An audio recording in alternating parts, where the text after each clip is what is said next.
से लिया। हुसैन का एक खास रिश्ता है हिंदुस्तान से।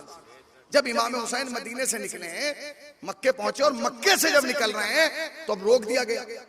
अब जब इमाम हुसैन को रोका तो इमाम हुसैन ने कहा कि तुम मुझे अगर अरब की धरती पर रहने नहीं देना चाहते तो मुझे इजाजत दे दो, मैं हिंदुस्तान चला जाऊंगा। ये रिवायत है, ये रिवायत है, आपने सुनी है बचपन से। हिंदुस्तान क्यों भाई? इमाम हुसैन ये नहीं कह सकते थे मुझे चीन जाने दो? कह सकते थे जापान जाने दो, अमेरिका जाने दो, यूरोप जाने दो। यही क्यों कहा? ये एक सवाल ऐसा था जो मुझसे मुंबई में एक हुसैनी ब्राह्मण ने किया कि हुसैनी साहब आप ये बताइए कि हुसैन तो मालिक कायनात थे, जानशीन रसूल थे, दुनिया में जहां चाहते चले जाते, आखिर उन्होंने हिंदुस्तान ही आने का क्यों जिक्र किया? अच्छा, वो दत्त फैमिली से थे, मशहूर फैमिली है वो, मैं यहां से नाम नहीं लेना चाहता, अभी नाम लूंगा सब कहेंगे कि जो उनका नाम मिंबर से ले दिया, मगर अच्छी बात किसी ने भी कही हो वो बयान करनी चाहिए।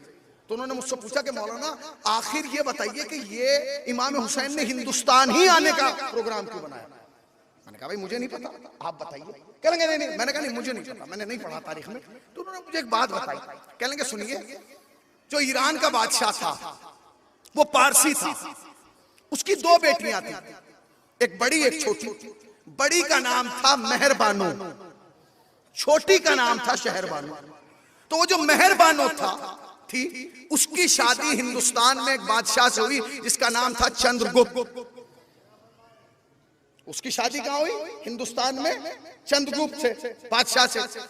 और वो जो छोटी बहन थी उसकी शादी हुई इमाम हुसैन से जिसका नाम था शहरबानो। और किया आपने?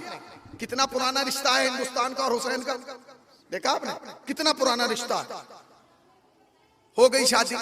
जब इमाम हुसैन को मदीने से निकलना पड़ा तो इमाम हुसैन ने बहुत सारे लोगों के लिए खत लिखे। हमने तो एक ही खत सुनाया ना कल जनाब हबीब का, सारे खत मौला इमाम हुसैन ने खुद लिखे, मगर एक खत सैयद सज्जाद ने लिखा।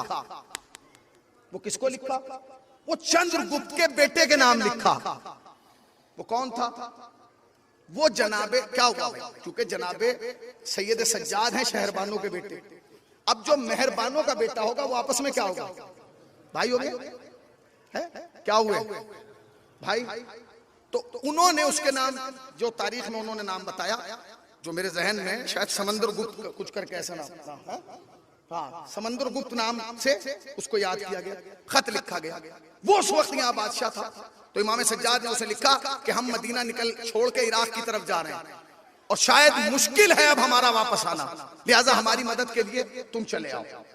तो उसने फौरन यहां से एक लश्कर तैयार किया और तैयार करने के लिए इराक रवाना कर दिया। अब ये जो मुझे वाकया सुना रहे थे ये थे दत्त फैमिली के।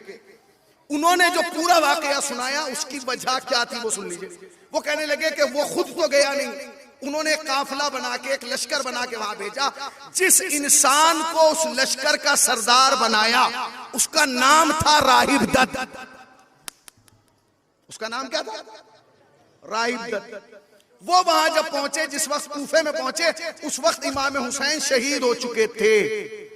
अब जब इमाम हुसैन शहीद हो चुके, ये गैरतदार कौम थी जो दत्त थी, इन्हें पता चला कि इमाम हुसैन शहीद हो गए, तो उन्होंने कहा हमारे तो आने का कोई फायदा नहीं, इसलिए कि जिसे हम बचाने आए वही खत्म हो गया। तो इन्होंने अपनी तलवारें निकाली और अपनी गर्दनों पर रख ली। कब हमें जीने का कोई हक नहीं है। तो किसी ने इनसे कहा कि रुक जाओ, अभी इतनी जल्दी ना करो, अभी एक कैद में है जो हुसैन का इंतकाम लेगा। का कौन? का उसका नाम है अमीर मुख्तार। उसका नाम क्या? अमीर मुख्तार। जब जनाब मुख्तार रिहा हुए और जनाब मुख्तार ने इमाम हुसैन के कत्ल का इंतकाम लिया, तो ये दत्त ब्राह्मण जो थे, ये जो काफिला यहां से गया था, इन्होंने उनके साथ मिलके इमाम हुसैन के कातिलों से बदला लिया। कितना पुराना रिश्ता हो गया, कितना पुराना रिश्ता हुआ। आज का रिश्ता। अब मैं एक जुमला कहना चाहता हूं।